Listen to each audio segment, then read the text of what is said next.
Shalom saudara, haleluya. Selamat bertemu kembali dalam siri pembelajaran surat Roma. Haleluya. Ya, kiranya kasih karunia dan damai sejahtera melimpahi Anda oleh pengenalan akan Allah dan akan Yesus Tuhan kita. Ya, kita sambung lagi bab 8, satu bab yang sungguh luar biasa.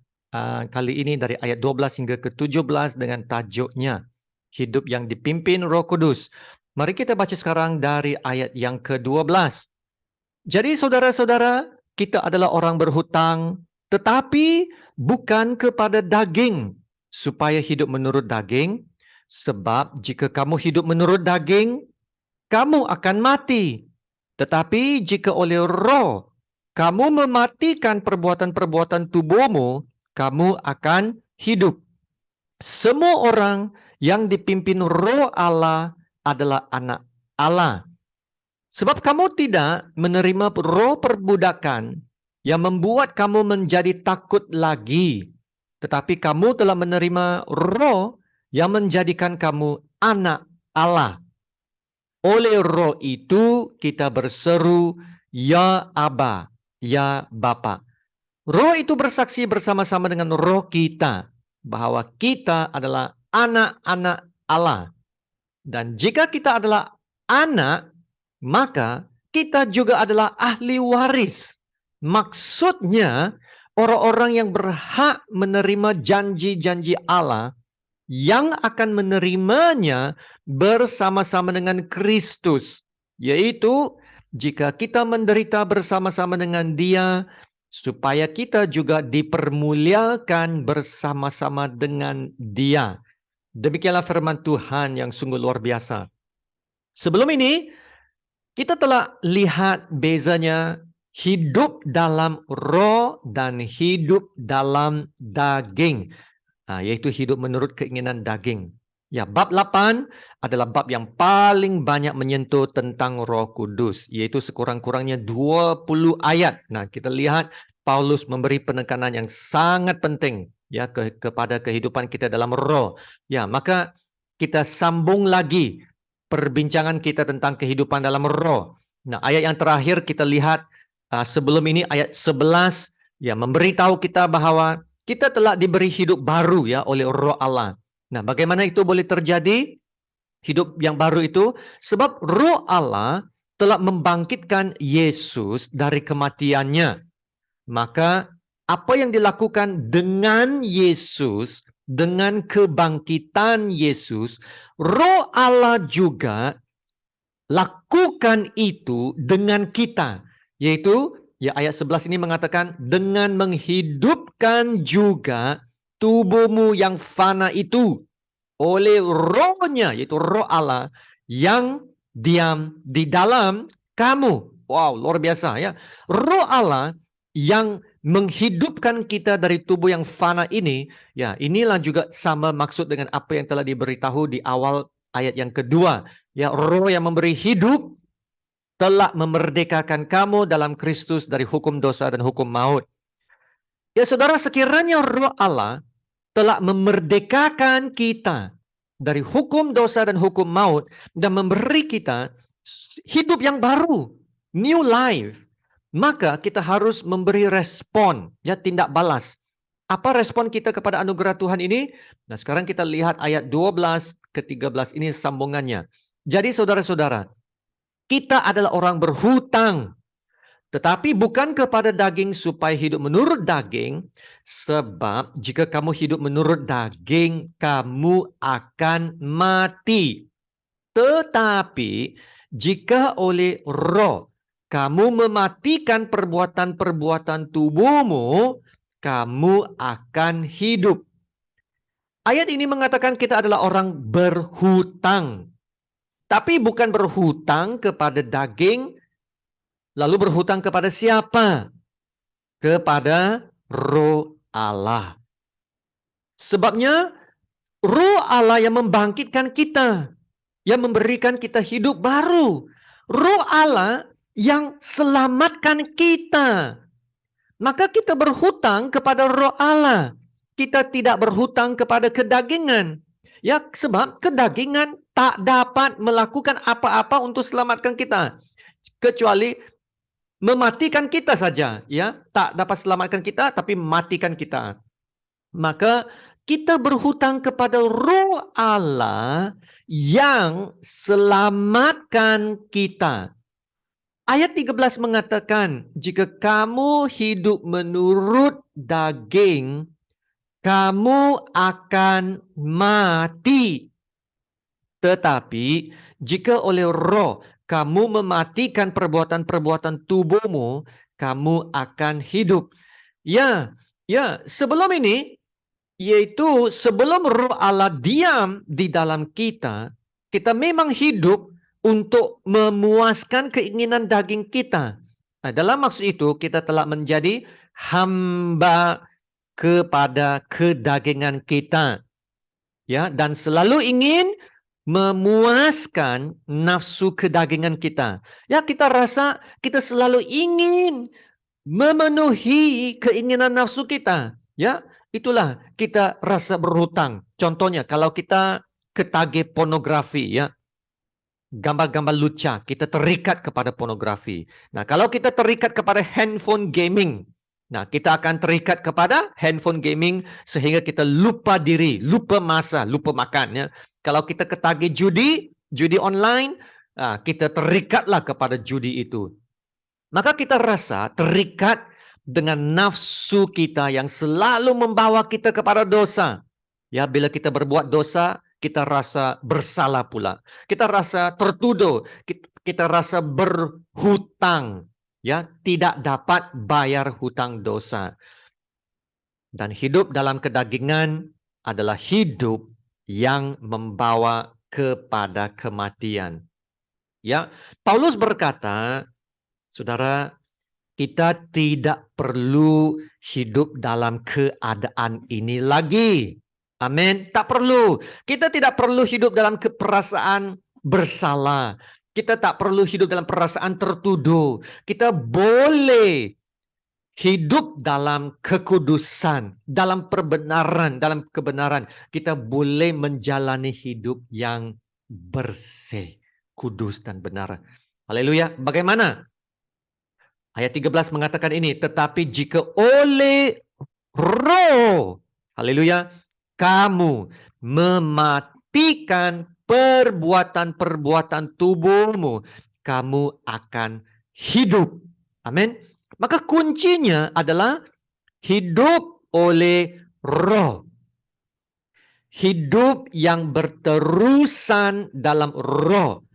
Ya, bukan sekadar satu pengalaman pada hari pertama Anda terima Tuhan Yesus. Wah, begitu excited, begitu gairah, begitu bersemangat karena mendapat roh yang baru, sesuatu penemuan yang baru. Jangan hanya satu pengalaman saja. Sekiranya Anda telah mulai hidup dengan Roh Kudus, saudara, maka Anda mesti meneruskan kehidupan dalam Roh Kudus. Nah, saudara, ini yang saya belajar. Semakin Anda dekat kepada Roh, maka semakin Anda jauh dari kedagingan. Dan dengan itu, Anda dapat mematikan perbuatan tubuhmu. Saudara, Anda akan rasa lebih senang, ya, lebih senang untuk menolak godaan-godaan nafsu duniawi apabila Anda semakin dekat kepada Roh. Soalannya, adakah Anda rasa senang sekarang, ya, untuk menolak godaan-godaan nafsu duniawi dan segala nafsu kedagingan kita? Adakah Anda rasa senang untuk menolak semuanya itu? Maka saudara, kalau Anda telah mulai hidup dengan Roh Kudus, mestilah meneruskan kehidupan itu dalam Roh. Ya, semakin dekat, semakin kuat, maka semakin senang untuk menolak godaan-godaan nafsu duniawi. Haleluya. Ya. Dengan demikianlah ayat 13 mengatakan Anda akan dapat mematikan perbuatan-perbuatan tubuhmu, Anda akan hidup. Nah, inilah nasihat yang Paulus beri kepada jemaat di Galatia juga, yaitu Galatia 3:3. Adakah kamu sebodoh itu? Kamu telah mulai dengan roh, maukah kamu sekarang mengakhirinya di dalam daging? Ya, kalau sudah mulai hidup yang baru dalam roh, janganlah kembali kepada hidup yang lama itu. Kalau sudah terima hidup yang baru dalam Yesus, maka jalanilah hidup yang baru itu. Amin. Ya, masalahnya ramai orang Kristen lupa akan kebenaran ini dan mereka kembali kepada hidup yang lama atau lebih suka hidup dalam kedagingan daripada dalam roh. Maka saudara ingatlah kata-kata teguran Paulus untuk jemaat Galatia. Adakah kamu sebodoh itu? Kamu telah mulai dengan roh, maukah kamu sekarang mengakhirinya dalam daging? Ya, harap teguran ini akan menjadi peringatan ya kepada kita supaya kita yang telah mulai hidup dengan roh akan terus hidup dalam roh. Ya, begitu juga sama. Kalau kita sudah percaya kepada Tuhan Yesus, maka teruslah tinggal di dalam Tuhan Yesus sampai akhirnya. Amin. Nah, begitulah juga Paulus mengatakan dalam Galatia 5:16. Maksudku ialah hiduplah oleh roh, maka kamu tidak akan menuruti keinginan daging. Maka jelas sekali saudara, kunci untuk hidup mengatasi keinginan daging sangat jelas di sini adalah hidup oleh roh. Ya, hidup dalam kuasa Tuhan dan pimpinan Tuhan. Ya, haleluya. Nah, lihat ayat seterusnya 14. Semua orang yang dipimpin roh Allah adalah anak Allah. Wow. Haleluya. Nah, satu tanda yang sangat jelas bahwa seseorang itu adalah anak Allah adalah hidupnya dipimpin roh Allah. Hidupnya dipimpin roh Allah. Nah, sekarang mungkin ada orang yang akan bertanya, bagaimana saya tahu saya dipimpin roh Allah? Bagaimana saya tahu? Nah, kita telah diberitahu apabila kita menerima Yesus, kita menerima roh yang baru, ya, hati yang baru. Dan hati yang baru pasti akan ada kerinduan baru. Ya, kerinduan yang dari Allah, yang dari Roh Kudus. Kerinduan hati yang baru akan mau sentiasa cari Tuhan. Sentiasa cari Tuhan, mau mengenal Tuhan, menjadi seperti Tuhan. Nah, saya ambil petunjuk ini dari Paulus. Ya, apabila Paulus mulai mengenal Tuhan setelah encounternya ya dengan Tuhan dalam perjalanannya ke Damsyik. Ya, dia berkata ini dalam Filipi 3:8 hingga ke 10. Suatu petikan yang sangat luar biasa. Oleh karena dialah aku telah melepaskan semuanya itu dan menganggapnya sampah supaya aku memperoleh Kristus dan berada dalam Dia. Ayat 10. Yang ku kehendaki ialah mengenal Dia. Itulah kerinduan Paulus ya. Mengenal Dia dan kuasa kebangkitannya dan persekutuan dalam penderitaannya, di mana aku menjadi serupa dengan Dia dalam kematiannya. Wow, hidup Paulus berubah setelah dia encounter Tuhan. Itulah yang saya katakan sebelum ini. Bila kita encounter Tuhan, mengalami Tuhan, bila roh ada dalam kita, hidup kita pasti akan berubah. Katakan, pasti akan berubah. Amin. Dia tidak lagi hidup dalam manusia lamanya. Haleluya. Nah, apabila kita menerima Tuhan, kita ada roh yang baru, hati yang baru, kerinduan yang baru. Ya, kerinduan yang mau mengenal Tuhan. Inilah kasih yang mula-mula. Ya, seperti kita mula jatuh cinta dengan pasangan hidup kita. Ya, maka saudara, Anda masih adakah kasih yang mula-mula itu untuk Tuhan kita, kekasih jiwaku? Dan karena kasih inilah kita mau lebih mengenal Tuhan. Ya, karena kasih inilah kita mau membaca firman-Nya, yaitu Alkitab. Ya saudara, ada baca Alkitabkah setiap hari? Ada kerinduankah untuk mencari Tuhan? Haleluya. Nah, begitu juga yang kedua, seorang yang dipimpin Roh Allah adalah apabila hidupnya selalu ingin melakukan apa yang berkenan kepada Allah. Ya, karena Roh Allah adalah roh kebenaran yang selalu memimpin kepada kebenaran. Dalam Yohanes 16:13 ya. Tetapi apabila Ia datang, yaitu roh kebenaran, Ia akan memimpin kamu ke dalam seluruh kebenaran. Sebab Ia tidak akan berkata-kata dari dirinya sendiri. Tetapi segala sesuatu yang didengarnya, itulah yang akan dikatakannya, dan Ia akan memberitakan kepadamu hal-hal yang akan datang. Maka saudara, adakah kita hidup dalam kebenaran dan melakukan kebenaran Allah dalam hidup kita? Yaitu setelah kita baca Alkitab, setelah kita mendengar firman Tuhan, adakah kita melakukan apa yang diperintahkannya? Yaitu bukan sekadar mendengar, tetapi menjadi pelaku firman Tuhan. Haleluya. Nah, yang ketiga, begitu juga roh yang baru, hidup yang baru, hidup yang dipimpin Roh Allah adalah hidup yang ada kepastian yang kukuh tentang keselamatan dan perhubungannya dengan Tuhan. Haleluya. Haleluya. Ya, kepastian yang kukuh tentang keselamatan dan perhubungannya dengan Tuhan. Ya, kukuh dalam keselamatan dan perhubungan dengan Tuhan. Mari kita lihat ayat yang ke-15. Sebab kamu tidak menerima roh perbudakan yang membuat kamu menjadi takut lagi. Tetapi kamu telah menerima roh yang menjadikan kamu anak Allah. Oleh roh itu kita berseru, ya Aba, ya Bapa. Haleluya. Ya, ayat ini mengatakan tidak menerima roh perbudakan yang membuat kamu menjadi takut lagi.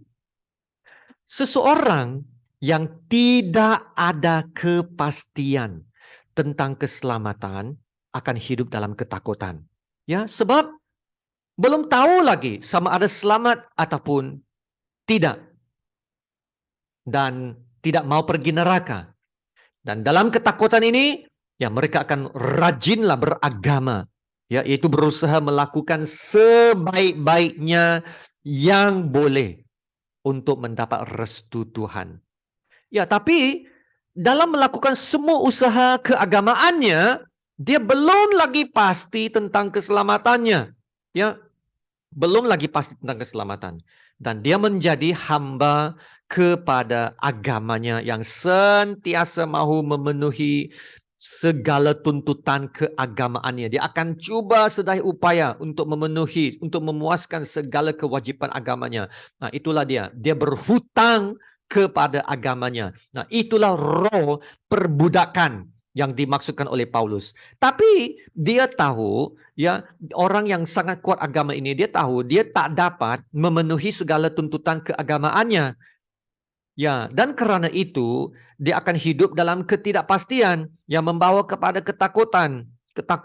Ya, tapi ayat ini haleluya mengatakan kita tidak menerima roh perbudakan yang membuat kamu menjadi takut lagi. Amin. Tetapi kamu telah menerima roh yang menjadikan kamu anak Allah. Ya, oleh roh itu kita berseru, ya Aba, ya Bapa. Haleluya. Saudara, ini adalah satu breakthrough yang sangat besar. Itu suatu perubahan yang sangat besar. Kita telah dijadikan anak Allah. Dan sebagai anak Allah, kita dilayakkan memanggil Tuhan sebagai Aba, Bapa. Yaitu suatu panggilan yang sangat intim, sangat dekat, seperti memanggil Tuhan itu Daddy. Ya, yaitu melambangkan suatu perhubungan yang sangat dekat dan bebas dalam Tuhan. Bukan lagi dalam suatu ikatan perhambaan. Haleluya. Nah, inilah bezanya dulu dan sekarang. Sekarang kita mempunyai perhubungan yang intim, perhubungan yang bebas dalam Tuhan. Bukan lagi hamba kepada dosa. Bukan lagi hamba kepada agama. Tak perlu berhutang kepada agama. Amin. Bukan hamba kepada kedagingan hidup. Bukan hamba kepada kuasa kegelapan. Kita sudah bebas dalam Tuhan. Amin. Dan buktinya perhubungan ini adalah Roh Tuhan yang ada dalam kita. Itulah buktinya. Dalam ayat 16 berkata begini, Roh itu bersaksi. Nah, di sini berkata buktinya bersama-sama dengan roh kita bahwa kita adalah anak-anak Allah. Ingat, roh itu adalah roh kebenaran. Maka apa yang disaksikan oleh roh Allah itu adalah kebenaran. Bahwa kita adalah anak-anak Allah. Amin. Nah, di sini kita lihat satu peran roh Allah yang sangat penting. Yaitu roh Allah adalah meterai yang menjadi jaminan kepada keselamatan kita dan membuktikan bahwa kita benar-benar adalah milik Allah. Kita lihat satu lagi janji tentang hal ini ya, jaminan keselamatan kita dalam Efesus 1:13. Di dalam Dia kamu juga ketika kamu percaya dimeteraikan dengan Roh Kudus yang dijanjikannya itu. Ayat 14. Dan Roh Kudus itu adalah jaminan bagian kita sampai kita memperoleh seluruhnya. Yaitu penebusan yang menjadikan kita milik Allah. Dan kenapa Tuhan melakukan semuanya itu? Kenapa? Untuk memuji kemuliaannya. Haleluya. For the glory of God. Amen. Dan karena jaminan ini, kita dapat kepastian tentang keselamatan kita. Haleluya. Dan akhirnya ayat 17. Dan jika kita adalah anak, maka kita juga adalah ahli waris. Maksudnya orang-orang yang berhak menerima janji-janji Allah. Yang akan menerimanya bersama-sama dengan Kristus. Yaitu jika kita menderita bersama-sama dengan Dia, supaya kita juga dipermuliakan bersama-sama dengan Dia. Haleluya. Inilah berkatnya menjadi anak Allah. Sebagai anak Allah, otomatis ya kita menjadi pewaris Allah. Haleluya. Mewarisi apa? Sudah pastinya mewarisi kerajaan Allah. Dan semua janji Allah yang diterima Yesus menurut ayat ini juga menjadi milik kita. Wow. Perhatikan perkataan yang saya gariskan. Kita akan menerimanya bersama-sama dengan Kristus. Yaitu apa yang diterima Yesus, itulah yang akan diterima kita. Amin. Yaitu menerima juga bukan hanya sebahagian saja, tetapi menerima semua yang diterima Yesus. Wow. Yesus menerima bahagiannya berapa persen? Pastilah 100% kan? Maka kita terima berapa persen? 100%. Wow, saudara, luar biasa. Berkat menjadi anak Allah. Dalam Wahyu 21 ayat 7 juga berkata begini. Barang siapa menang, ia akan memperoleh semuanya ini. Dan aku akan menjadi Allahnya. Dan ia akan menjadi anakku. Haleluya. Saudara, Anda adalah anak Tuhan. Maka inilah insentif ataupun dorongan untuk kita terus hidup dalam roh. Dan bukan dalam kedagingan. Ingatlah saudara, hidup dalam Yesus adalah hidup baru dalam roh Allah. Dengan hati yang baru, roh baru. Roh yang seharusnya merindukan Tuhan dan mau melakukan perintah Tuhan. Ya, karena roh Tuhan itu adalah roh kebenaran yang memimpin kita ke dalam seluruh kebenaran. Nah, inilah hidup yang dipimpin roh Allah. Ya saudara, kita tidak perlu lagi hidup dalam kesesatan. Yaitu, ya saya tak tahu apa yang perlu saya buat lah. Saya tak tahu, I don't know. Tak. Kita tidak perlu lagi hidup dalam kesesatan yang tidak tahu tujuan hidup, apakah hala tujuan hidup kita. Tidak, kita ada Roh Allah sekarang yang memimpin kita ke dalam seluruh kebenaran. Haleluya, haleluya, haleluya. Ya saudara, mari kita berdoa. Haleluya Allah Bapa kami yang di surga, terpujilah namamu yang termulia, yang teragung. Terima kasih Bapa untuk firman-Mu dan pengajaran-Mu yang telah kami terima hari ini. Sungguh luar biasa firman-Mu. Sungguh luar biasa janji-Mu yang mengatakan bahwa kami adalah milik Allah. Haleluya. Kami adalah anak-anak Allah. Kami menjadi ahli-ahli waris bersama Tuhan Yesus. Kami diberi tempat duduk bersama-sama Tuhan Yesus di surga. Kami dapat memanggil Engkau, ya Aba, ya Bapa. Terima kasih ya Aba, Bapa kami, untuk anugerah keselamatan yang begitu besar, yang telah mengubah hidup kami dari orang yang berdosa menjadi anak-anak Allah. Kami telah menyadari siapa diri kami yang lalu. Manusia yang berdosa, manusia yang sesat, lemah tak berdaya, yang hanya mementingkan diri sendiri. Ya Tuhan, kami tidak mau lagi hidup dalam manusia lama itu.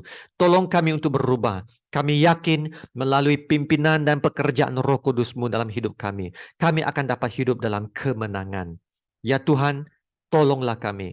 Tolonglah semua para pendengar untuk hidup menurut Roh dan tidak lagi hidup menurut daging. Karena keinginan daging adalah maut, tetapi keinginan Roh adalah hidup dan damai sejahtera dalam Yesus Kristus. Bukan saja sekarang, tetapi untuk selama-lamanya. Terima kasih Bapa, terpujilah namamu. Dalam nama Tuhan Yesus yang termulia, kami berdoa dan ucap syukur. Amin. Haleluya, terima kasih saudara. Puji Tuhan. Ya saudara, saya ingin mengingatkan kami tentang ayat 13 ini, sangat penting. Hiduplah menurut Roh, Anda akan mematikan perbuatan-perbuatan tubuhmu. Saudara, inilah kunci kemenangan untuk mengatasi keinginan daging. Ya, teruslah hidup dalam Roh. Amin. Sama-sama kita menerima berkat Tuhan. Tuhan memberkati engkau dan melindungi engkau. Tuhan menyinari engkau dengan wajahnya dan memberi engkau kasih karunia. Tuhan menghadapkan wajahnya kepadamu dan memberi engkau damai sejahtera. Amin.